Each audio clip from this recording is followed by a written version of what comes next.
Hi Virgo, this is Job. Welcome pa sa ating channel. Gamitin ang reading na ito bilang gabay lamang. Kung naka-resonate kayo, comment down. Kung hindi ka naka-resonate, ibigay niyo po sa iba kasi general reading po ito. This is for you, Virgo.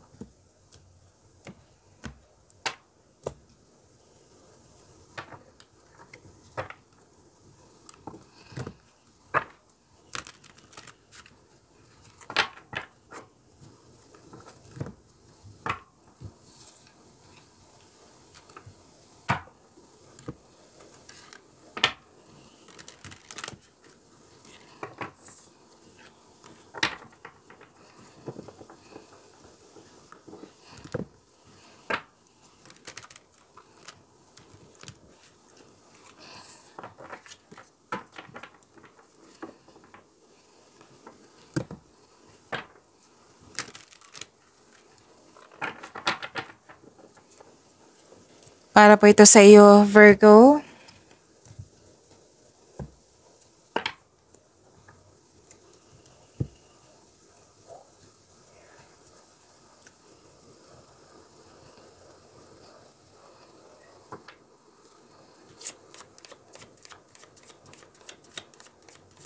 Maraming salamat po sa inyong patuloy na suporta at maraming salamat din po sa mga hindi nag-skip ng ads.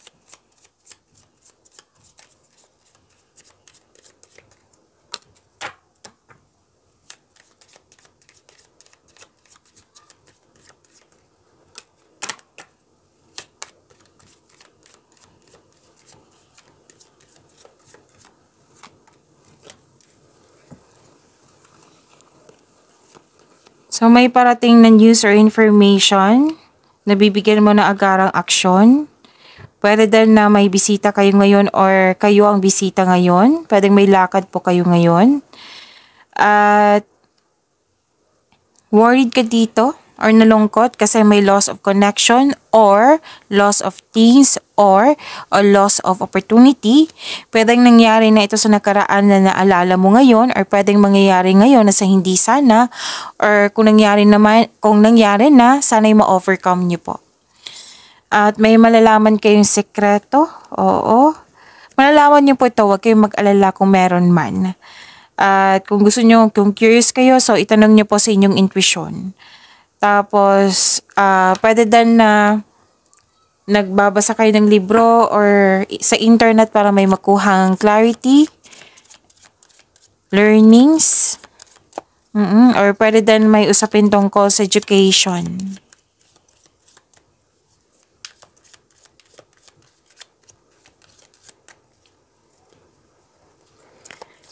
Energy po ni Virgo.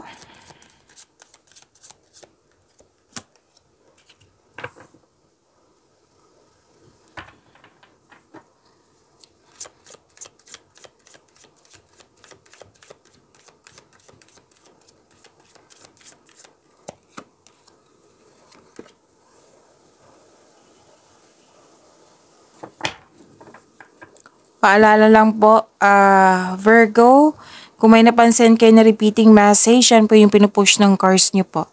Like for example, nanood kayo sa inyong weekly Gabay Tarot reading at dito rin sa inyong video reading. May napansin kayo na repeating message, yan po yung pinupush ng cards nyo na kailangan nyo bigyan ng atensyon, solusyon at aksyon kung maaari po.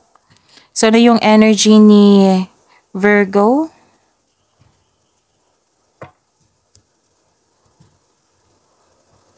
Possibilities, daydreaming, gumagawa kayo ng plano, nagmuni-muni kayo ngayon, nag-iisip ng mga plano, pangarap sa buhay, nag-iisip ng mga desires sa buhay.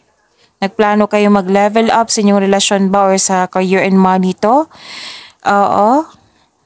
So, gumagawa kayo dito. Ano to? Effort. Nagbigay kayo ng effort para may mangyaring pag-level up.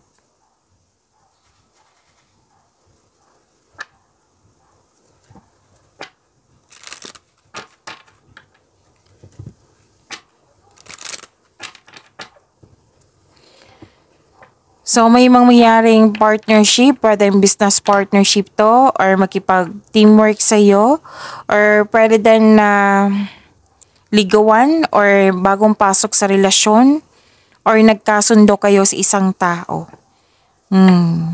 Whether love life man to ha, personal life or career and money, basta nagkasundo kayo sa isang tao. Kung opportunity po ito, grab mo na itong opportunity na ito dahil nakikita ko yung growth po. Basta samahan lang po ng dalawang card kasi nag-advise dito na kailangan ng konkretong plano. Kasi makatulong din ito sa pagkakaroon ng confidence. Mawawala po yung hesitation, doubt, fear. So, sabi po dito, now is the time to get out into the world and connect in authentic ways. Moving forward pa rin to you're making changes, nagbigay kayo ng aksyon. Okay, so dalawang card dito at dito rin. Gumagawa kayo ng aksyon.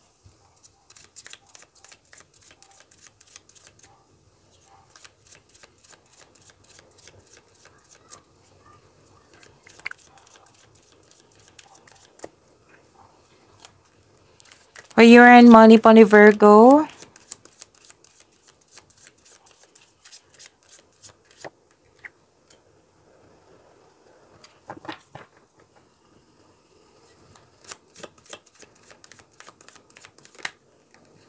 Okay, so dalawa po yung lumabas. Kailangan kong kunin kasi baka may mahalagang mensahe.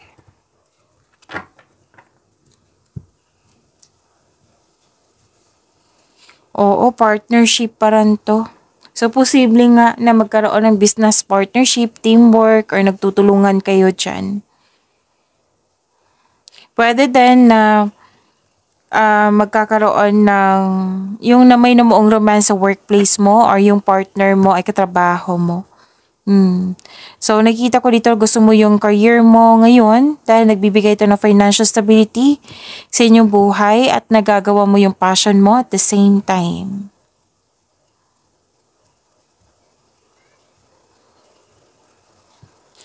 Okay. Ang ilan sa inyo gusto mag-career change. Ready ka na dito. Mag-career change. Pwede din position. Pag-level up sa inyong position.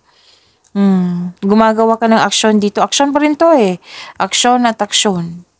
Para may changes na mangyayari.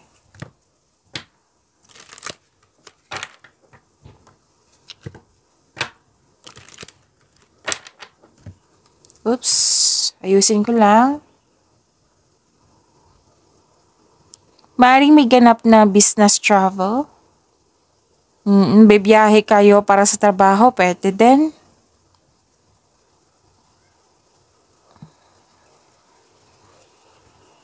Sabi ng card dito, mabilis umunlad ang yung trabaho, negosyo ba to, kasi marunong ka makinig sa iyong intuition. Magdadala ito patungo sa tagumpay. Tapos may dumating na project or opportunity na magbibigay ng excitement sa iyo, magpapasigla sa iyo.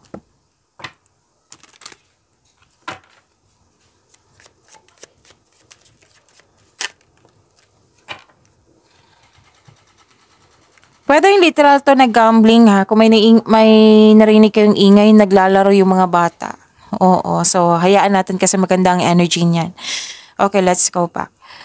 Pwede yung literal to na sugal, gambling. Pwede din hindi. Yung, like, itong sinabi dito kanina na ready ka nang iwan yung position mo or career mo para subukan yung iba para magkaroon ng growth and expansion. So, that is sugal, di ba? Okay, so, pwede din na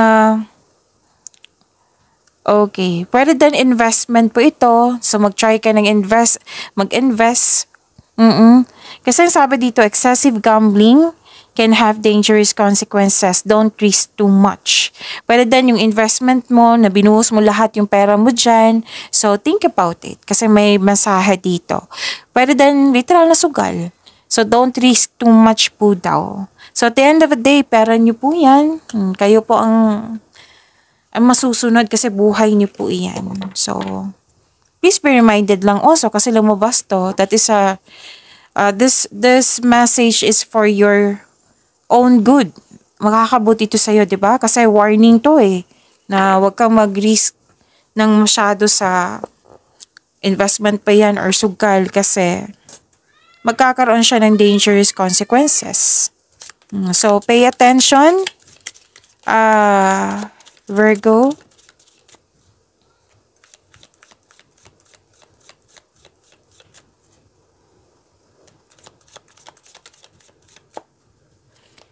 Love life, self-love, partnership, and romance ni Virgo.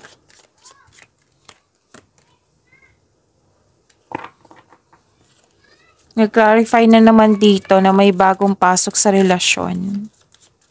Bagong simula. Pwede din nagkabati po.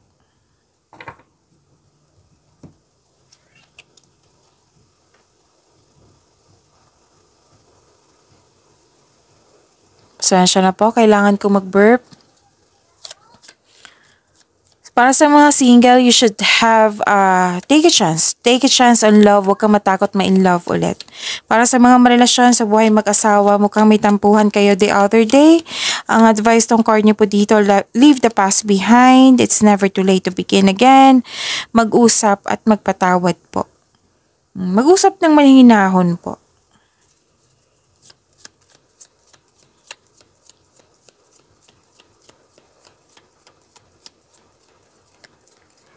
Okay, pay attention. May tao, whether single ka man ha, may relasyon sa buhay mag-asawa, may tao po dito na very aggressive mag-approach sa'yo. Pwedeng bagong tao to.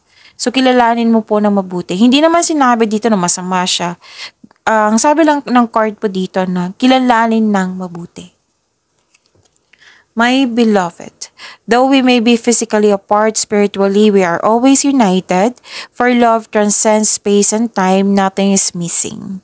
Pag-imanin niyo po yung blessing na binigay sa inyo. Virgo, see you tomorrow. Maraming salamat po.